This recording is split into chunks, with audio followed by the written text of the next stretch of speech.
kafir tapi dia itu adalah perempuan, dia itu orang gila, dia itu anak-anak. Jadi musuh-musuh perang yang darah ini kan ada sifatnya anak-anak, ada laki-laki, ada perempuan, kan banyak ya sifatnya. Nah jadi terbagi menjadi dua. Yang pertama itu ada yang kurang, yang kedua itu ada yang sempurna, nakis atau kamil. Kalau yang nakis, maka dia itu bisa terdiri dari anak-anak, bisa terdiri dari perempuan, bisa terdiri dari orang gila, itu adalah yang nakis.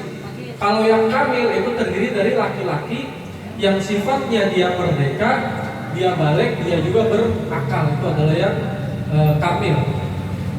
Nah, bagaimana kalau ada musuh yang menyerah?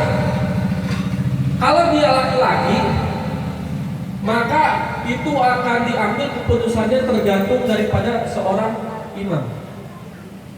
Apakah yang musuhnya ini yang menyerah ini bakal yang namanya dibunuh, atau dibebaskan, atau dijadikan fida?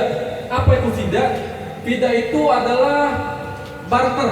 Jadi kalau misalkan tahanan itu dia bisa tukeran. Oh, saya punya tahanan nih dari orang-orang kafir, maka saya minta tukeran tawanan daripada orang-orang muslim. Itu tukeran, itu fida namanya. Jadi tuker-tukeran.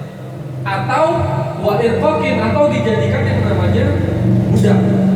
Nah, jadi orang-orang tawanan-tawanan perang ini bisa dijadikan yang namanya budak, bisa boleh dibunuh, bisa yang namanya dijadikan alat pertukaran, atau yang namanya dibebaskan. Tergantung apa? Tergantung daripada keputusan seorang imam.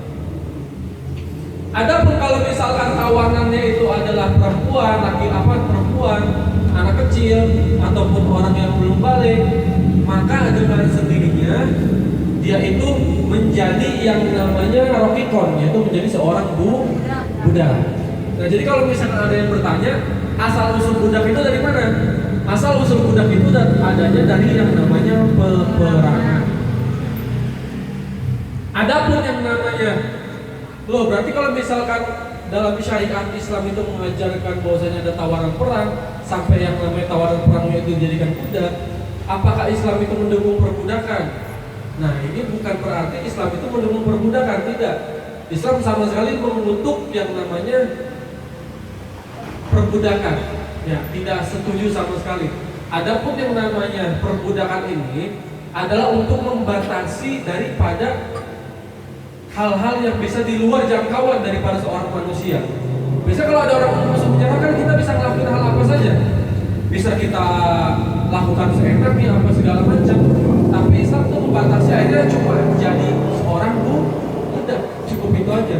Daripada jadi seorang budak bisa dilakukan apa saja. Kan banyak sekali yang perang-perang itu yang kabarnya itu tidak jelas, yang nasibnya itu tidak jelas. Nah, jadi seperti itu.